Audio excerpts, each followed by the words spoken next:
Hey, I just got up and this has been on my mind for a couple of days now. And I just wanted to make a video about it. I wanted to make a video about sex and like self-esteem and why you should wait for marriage to have sex. I know that's kind of old school, and I know the name of my channel is Becoming Virtuous, and I'm trying to make sure that I'm living my life in a way that's in accordance with the virtuous woman described in Proverbs 31. But what I'm not going to do in this video is bash you over the head with Christianity and morals and anything like that. What I will do is keep it real. Some girls, some young girls, and some young ladies and some older women never had somebody tell them this, and so that's why I'm making this video. What I want to say is like, it's the reason why you should wait to have sex until you're married is because if you get to a point where a man wants to marry you, you have earned a level of respect from him. There is some time, some energy, some effort that has been put into getting to know you and learn you and care about you before those vows are taken and that ring is put on your finger. That might be, it might seem like that's a little long to wait to have sex. I mean, everybody has hormones. You know, we have needs and desires. We got chemicals flowing through our body that makes us attracted to the opposite sex, and so we want to experience that type of intimacy with them.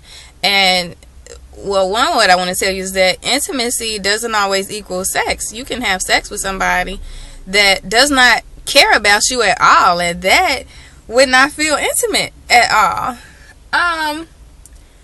Another thing I want to talk about is self-esteem and how it relates to sex. When I was in college, and I think maybe the last year or so of high school, that's when a very, very popular show came out. It was called Sex and the City, and it was, a lot of women considered that a very good show. Like, they had some critics talk about the show, but a lot of women really, really liked that show, and a lot of men didn't really understand it. From most of the men that I knew, their perspective was, it's a show with a bunch of hoes on it sleeping with a lot of men. But for women, I think a lot of us that liked the show, including myself, saw it as more than that, because what we saw was these four women who had these great friendships. We saw them going to fancy restaurants. We saw them dressing in pretty clothes. We saw all of that lifestyle. So sex was a small part of that. But see, that was, I would say, the bait. That was the bait. The lifestyle was that bait that got us into thinking that, hey, maybe what they're doing isn't so bad. I'm sorry, I'm sitting in my car and it's a garbage truck. This is about to go down a one-way street. I was sitting in my car because it's natural light, and it's too dark in my house even though it's daytime. So anyway, they kind of bait you in with the lifestyle. And so today, one of the shows, well, several of the shows that I think might be baiting young women or young girls into having sex with men that haven't earned the right to be that intimate with them, as Basketball Wives. These women were never married to these men. I think there's like one or maybe two actual wives on the show, but these women weren't married to these men. I'm pretty sure the ones that were married were having sex with these men before they got married to them. First of all, I don't think you should be sleeping with athletes anyway, because they just known for not being faithful. I hate to stereotype people, but I'm gonna have to do it. Athletes are known for being slow mentally. I mean, they spend so much time training and perfecting and working on their physique and their body that they're not developing a lot of stuff in here. And physically, they are very attractive. I mean, they got all of those muscles. It just does something to a woman. They got all of these muscles. They look all strong. You know, they drinking water. They eating healthy because they have to in order to work out like that. So their skin look good. You know, a lot of them, well, not all of them, because some look horrible. They just have money. But a lot of them, they look physically attractive. And it sets off something that's very instinctual in a woman to be attracted to them. But all of us are attracted to them. And I don't think they have the sense or the time to think, you know, maybe I shouldn't be sleeping with all of these women. Like, I'm pretty sure they slept with women and they didn't even care or know or care to know what their last names were. Like, that, so many of them have babies like all over the country and just with just random people that they don't like, love, know, or anything. So just don't sleep with athletes. When you get to college, don't sleep with frat boys. It's kind of like, it's what they do. Like, men don't want to marry a woman that has been with so many other men, and a good woman shouldn't want the opposite. Like, that's not attractive to be with a man that has been with a whole bunch of women. Like, you don't know what he has. You know, he could be walking around with an STD, and you just don't want to deal with that. Okay, so I was talking about how Basketball Wives might be one of those shows. Not only Basketball Wives, but like Love and Hip Hop. It's just horrible. It's horrible to just watch the way these women are being treated on these shows. And they allow it. And they're allowing themselves to be embarrassed and humiliated on national television. So all of us can sit back and look and just be like, dang. Like, that is the face of low self-esteem. That's it right there. And we can rerun it. We can rewatch it. They can go on and grow and mature and become better women. But we can replay that. Like, their 15 minutes of fame happens to be some of the worst points, the lowest points of self-esteem in probably their entire life. So that's what we will remember them for. And that's a shame. You don't want people to remember you for being an idiot or a whore. And I think what sucks them into that lifestyle is that money. I mean, we were raised on these fairy tales like, hey, you know, one day we get to be with the handsome prince, we get to live in a castle and, you know, wear pretty dresses. And I think it goes way back to that, way back to being that little girl. If you watch Love and Hip Hop Atlanta, Stevie J has just dogged Mimi out, and apparently for 15 years. But on the most recent season, he has just out of nowhere just bought her a BMW. Yeah, BMWs are nice, but at some point, you have to realize that you are priceless. And I feel like that BMW was the price tag. That's how much her self-respect costs. Like, it was the cost of that car. And women, ladies, girls, we need to stop putting price tags on ourselves. Like, Mimi is not stupid. Like, she has her own house cleaning company. And that could be expensive. Like, I have a part-time job where I clean houses for $50 an hour. I only have one client right now, but it's extra spending money. So, I don't know how much she's making from that, but she's not actually cleaning the houses. She hires other people to do it. So, I know she's making some money from that. And I just don't understand. Like, at what point, like, she talked a little bit about how her mother was in Scientology and, you know, her mama kind of abandoned her. So people with abandonment issues, they kind of, when they get into relationships, they kind of cling on because they never want to feel left again, and you put up with anything.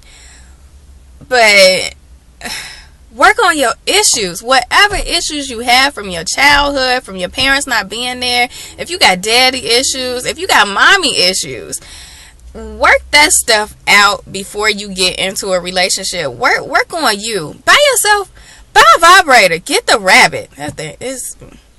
Anyway, touch yourself.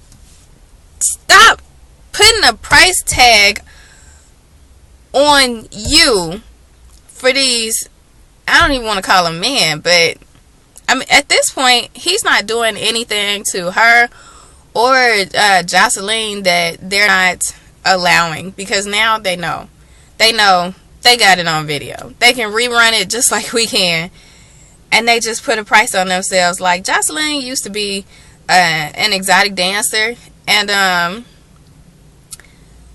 I can't judge her upbringing or whatever. I don't know what circumstances led to her being in that profession.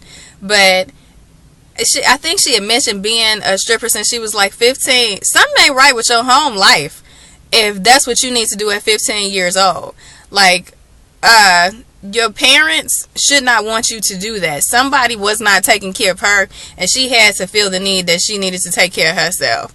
And now that has put her in the hands of the wrong man. Like, some kind of way you got to work on your self-esteem, and I'll have another video on exactly how to do that, because people can say, you know, you need to get your self-esteem up, your self-esteem is too low, but they don't tell you exactly how to do it. I'll tell you exactly how to do it in another video, because I mean, I dealt with that, and I think at some point most people in their lives deal with that, even if it's for a brief short period. Like, something maybe tragic or maybe not so tragic happens to you, and you know, you take a little dip. Never get into a relationship, never have sex with a new person, or an old person for that matter, when you're feeling bad about yourself. That is the wrong time to do that. That's the wrong time to do that, because you got too many emotions going on.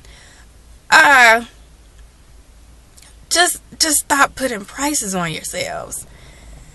Oh, I wish they would not do this. I wish they would not do this. And what's even worse about this than Sex in the City is Sex in the City wasn't real. These were fake characters.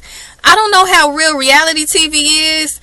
Even if it is fake, a lot of us think it's real. These are real people, and they're playing themselves. Oh gosh, they playing themselves, and they're playing themselves. You get what I'm saying here? And we all see it's horrible. It's horrible. Imagine just the lowest point, the worst moment in your life is just on TV. And you know VH1 gonna have a rerun 10 years from now, like 10 most stupid women or 10 worst reality TV relationships. It's sad. It's really sad. Don't have sex until you get married. And make sure you know everything about the man that you marry. Make sure he spends some time with you. And don't stay in a relationship for more than 2 years with someone without a wedding date plan. I mean, there has to be an engagement with a ring. With a ring. They need to go out and work to buy you a ring. Okay? I'll explain the importance of that in another video. Men and women, we don't appreciate things we don't work for. No one does. No one does. If I was to give you $10,000 today, you know how quick you would spend that? You didn't work for it, so you're not going to value it. If you earn 10 grand and it takes you a little while to earn that, it's going to take you a little while to spend that, more so than if I just, you know, rung your doorbell and was like, hey, here's 10 grand. I had it. Wanted to give it to you. You'd be like, woo! New shoes and purse. If you got it for yourself, you would be thinking, maybe I need to think about putting this in some CDs, some stocks, some bonds, or put a down payment on a condo or house or something. Yeah, watch what you're watching. Watch what you're watching, because I know these shows are influencing little girls, and they're seeing these women, they always got their hair done, their makeup looks nice, and they're seeing the clothes, they're seeing the cars, they're seeing the places that they live and these vacations that they're taking, and they don't realize that these women are trading themselves, their self-esteem, their self-worth, their self-love, their bodies for these items that are replaceable. You are not replaceable.